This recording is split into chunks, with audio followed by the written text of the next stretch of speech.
dogs when I was growing up. I don't have one anymore. It's too much of a struggle.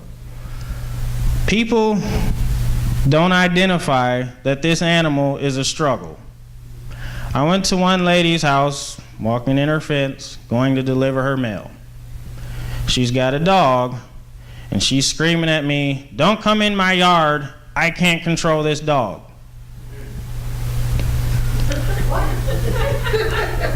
I said, "Is it your dog?" "Yes, I've had him since he was a puppy." I said, "Well, maybe you should consider not having a dog.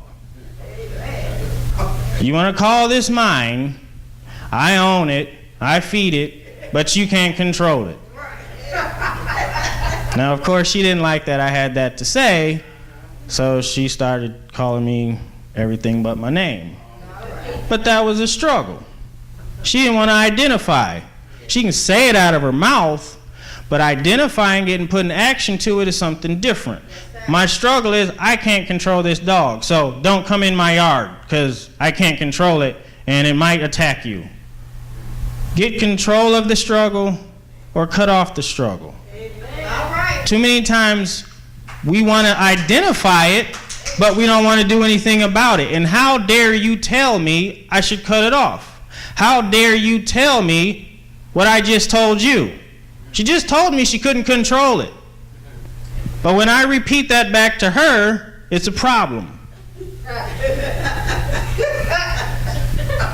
I'm just repeating what you said. And if you can't control it, maybe you shouldn't have it.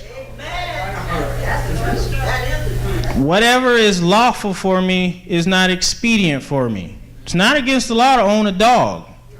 But was it beneficial to her? No. People have pythons. People end up dead because they have pythons, because they can't control them. Just because you say it's yours doesn't mean it's subject to you. Just because you put ownership on it doesn't mean you control it. Too many times, well, it's my struggle, I'll be fine. No, you might not be. Just because you put ownership on it doesn't mean you control it.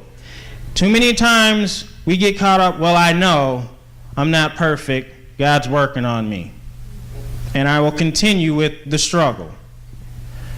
Sometimes you have to cut the struggle off. Jesus didn't say, you know what, just tithe and give a little bit more offerings and come follow me.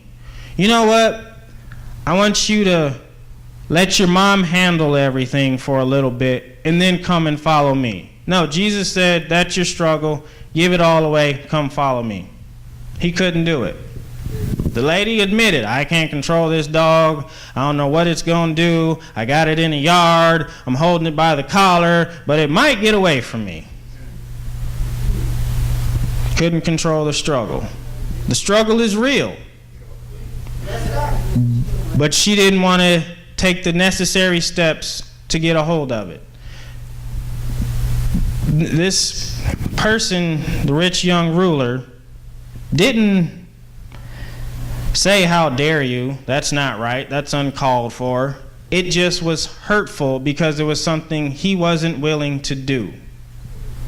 He couldn't say, Jesus, that's uncalled for. Nah, you playing. You playing. You don't want. He knew he wanted him to get rid of it. And who's to say he didn't know he had that issue, that money was a problem? But he couldn't get a control of it. But the story's not over.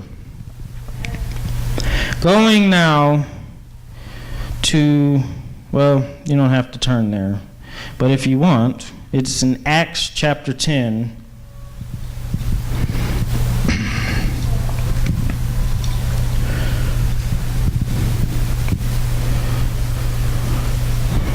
Acts chapter 10. And you're going to read about a person that we're going to give a name to this rich young ruler.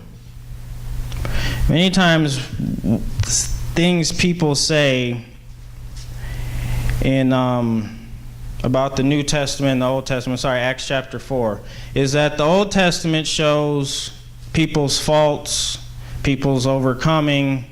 The New Testament, more often than not, doesn't show too much of the struggle. It shows the victories. You saw David falling more than once. You don't necessarily see New Testament people falling and overcoming. But here's one that we might not have been aware of. Acts chapter 4, verse 35, or verse 36. And Joseph, who by the apostles was surnamed Barnabas, which is being interpreted the son of consolation, a Levite, and of the country of Cyprus, having land, sold it, and brought the money, and laid it at the apostles' feet. Now this man is named Barnabas. He's of Cyprus. He was a Levite.